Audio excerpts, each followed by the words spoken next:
thinking about we could not, there were certain things, even now, sometimes people think that there are certain things, you know, that God is almost untouchable, God is almost unreachable. I just came by to let you know that God is friendly. You can talk to God. You don't have to talk to God in God talk. You can talk to God just like you talk to your neighbor. Jesus came to let people know that God is not untouchable. Jesus is saying, I am come to open up the way to God. Anyone who wants to get to God has to come by me. Let's take a closer look. Let's take a closer look at what that entrance to God means. He said, I am the door. Jesus is saying that through him we can go in and come out. Those are not just words. To the ancient Jewish mind, to be able to come and go without fear of being harmed was a way of describing a life that was absolutely safe and secure. When a person could come in and go out without fear, it meant that the country was at peace. It meant that law and order was prevailing. It meant that somebody was in charge, that was keeping things held in place, and you didn't have to worry about your security. I think I need to stop and say something right here. Some of y'all are scared you're going to be lost. Yeah, some of you saying, you know, I do this and I do that. I might not be saved. I'm saved right now, but I might do something and get unsaved. Well, I just think I need to let you know today, if you ever got saved, you saved. Now, you may not always be doing the right thing, but I'm glad that the God that we serve doesn't throw us out just because we make a mistake every now and then. The God that we serve looks beyond our faults, sees our needs, and blesses us in spite of. Can I get a witness yet? Jesus was saying, I am the way to a new sense of safety and security. I am the door that opens into new life. I don't know who I may be talking to today, but I'm suspecting that somebody wants to know, somebody needs to know how to experience new life. You've experienced enough of the disappointments and troubles of the old life. Jesus is talking to you today. He's saying that you can come to God through him and experience new life. Jesus is saying that life in God is a life where unwarranted worry and fear are gone. Security is assured and experienced because there's an assurance that God is in control. And God is more powerful than any potentially harmful force. Jesus is saying to each of you today that anyone who comes through me, the door, will be saved. I think I need to say that again. Anybody who comes to God through Jesus will be saved.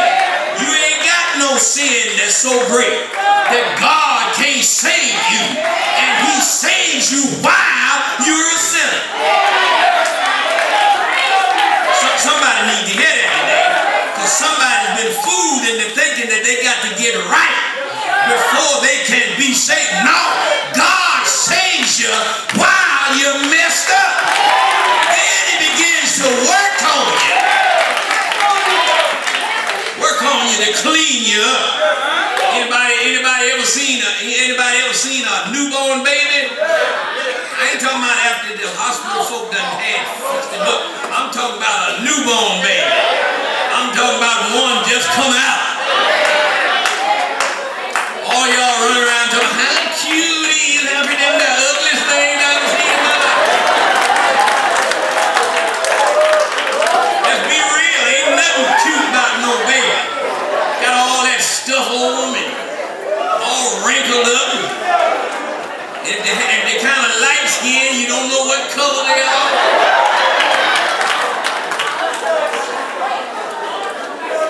Can I get a witness yet? Somebody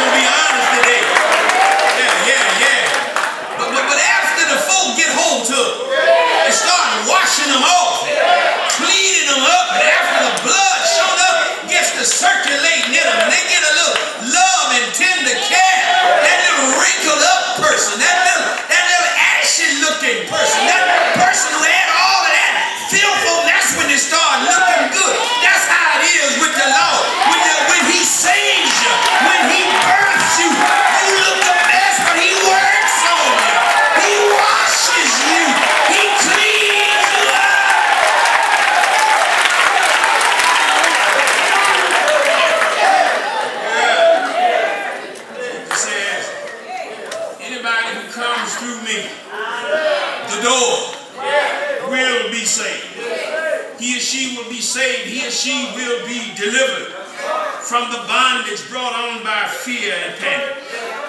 There's something else. There's something else that Jesus says in that statement that's both comforting and reassuring. He says, in addition to being able to come in and go out, that is, having a sense of security, you'll find pasture. What does it mean to find pasture? It means to find a nourishing place to eat. You see, you really can't fully experience safety and security if you're not being fed and nourished. You can be in a safe place, but unless your existence is being sustained, pretty soon your sense of safety will be lost.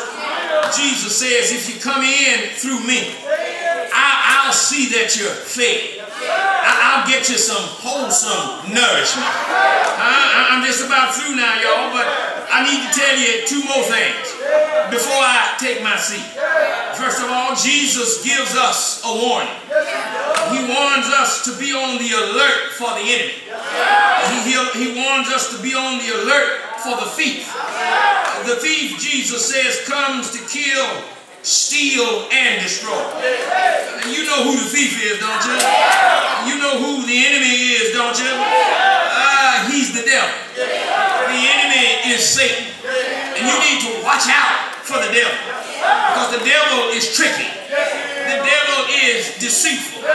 He'll fool you into doing some things that you'll regret after a while. He will get you into some bad situations, and then he'll convince you that you can't get out. Satan comes to kill our hopes. He comes to steal our sense of peace. It's his design to destroy the assurance that we have in Jesus. But then there's a second thing that I want to tell you. Before you get discouraged, Jesus leaves us with a word of hope. He leaves us with a word of assurance for our hopeless situations.